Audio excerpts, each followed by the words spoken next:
तर धमकीबाज प्रशांत कोरटकरवर कारवाई होण्याच्या हालचाली सुरू असल्याची माहिती मिळते। कोल्हापूर पोलिसांनी इंद्रजित सावंतांचा जबाब नोंदवलेला आहे।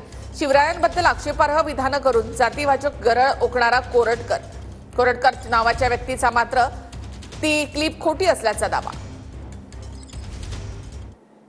गुन्हा दाखलच नुसता करून नाही तर त्याच्यावर कारवाई झाली पाहिजे। कारण महाराष्ट्रामध्ये शिवाजी महाराजांच्या बद्दल गेल्या तुम्ही बघताय 3-4 वर्षापूर्वीपासून वेगवेगळे वक्तव्य येत आहेत आणि त्यांच्यावर काहीच कारवाई होत नाही। आणि त्यामुळं अशा ह्या निर्लज्ज माणसांची महाराष्ट्रात राहूनच शिवाजी महाराजांच्या बद्दल एक तेवढ्या खालच्या पातळीवर जाऊन बोलायची हिंमत झालेली आहे। त्यामुळे त्याच्यावर शासनानं तातडीनं कडक कारवाई केलीच पाहिजे असं माझं मत आहे। असल्या ह्याला पोकळ धमक्यांना भीत नाही। शाहूभूमीतला शाहू महाराजांच्या विचारांचा पठ्ठा आहे मी। या असल्या धमक्या बिमक्या आम्ही घाबरत नाही कधी। पण ज्या पद्धतीनं शिवरायांचा संभाजी महाराजांचा अपमान यांनी केलाय त्याच्यावर मात्र शासनानं कारवाई केली पाहिजे। तो एका विशिष्ट समाजाचा आहे, विशिष्ट पक्षाच्या जवळचा आहे, विशिष्ट व्यक्तीच्या अत्यंत जवळचा आहे, काही वरिष्ठ पोलीस अधिकाऱ्यांच्या जवळचा आहे। म्हणून त्याच्याबद्दल जर एक वेगळी भूमिका शासन घेणार असेल तर मात्र हा महाराष्ट्र शिवरायांचा राहिलेला नाही, हा महाराष्ट्र दुसऱ्या बाजीराव पेशवाईचा झालेला आहे असं म्हणावं लागतं।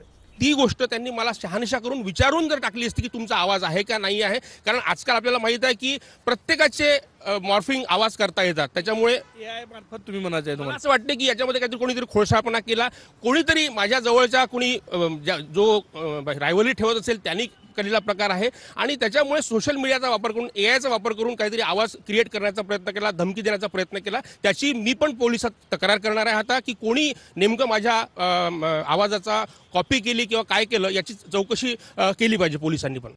आरोप केला त्यांना मी अजूनपर्यंत कधी ऐकलं नाही, फक्त टीव्हीवर बघितलेला, त्यांचा माझा काही संबंध नाही, त्यांचा नंबर माझ्याकडे नाही। आणि अशा पद्धतीची कुठलेही शहानिशा न करता केवळ माझं नाव वापरून माझं प्रशांत कोरटकरांनी धमकी दिली हे अतिशय चुकीचं आहे। याची खोलवर चौकशी झाली पाहिजे। आणि मी स्वतः आता थोड्या वेळानंतर नागपूर पोलीस आयुक्तांना भेटणार आहे आणि या पद्धतीची मी त्यांच्यावरही अब्रू नुकसानी करू शकतो की माझा शहानिशा न करता माझं नाव वापरणं। आज मला सकाळपासून फोन सुरू झालेले आहेत। जे इंद्रजित सावंत आहे त्यांनी जर मला फोन करून म्हटलं असतं की हा तुमचा आवाज आहे का, तुमच्या नंबरवरून असा मला फोन आला होता, तर ते न करता त्यांनी डायरेक्ट सोशल मीडियावर केलं, तर याच्याबद्दल मी सुद्धा तक्रार करणार आहे पोलिसांमध्ये। माझ्या विरोधात अब्रू नुकसानीचा दावा दाखल करला। माझ्याकडे फोनवर जे ट्रू कॉलरला नंबर माझ्याकडे आलेला आहे त्यानं स्वतः नाव सांगितलेलं आहे त्याच्यात। आता त्याच्यापेक्षा आणि जास्त काय असू शकतं एवढंच नाही तर फेसबुकला पोस्ट सुद्धा केलेली आहे, माझ्या नावानंच केलंय, माझा फोटो टाकून केलेला आहे।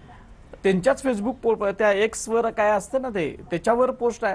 आता परत चोराच्या उलट्या बोंबा अशा पद्धतीनं जर कोण काय करत असेल तर मला त्या मला धमकी दिली आणि ह्याच्याबद्दल मला काय बोलायचंच नाही आहे, तो विषय नाही। शिवाजी महाराजांच्या बद्दल जर असं कोण बोलत असेल आणि समजा ते म्हणत असतील की मी असं बोललेलो नाही आणि काय नाही, तर मग गृहमंत्री महाराष्ट्राचे काय करतात हा मोठा प्रश्न आहे।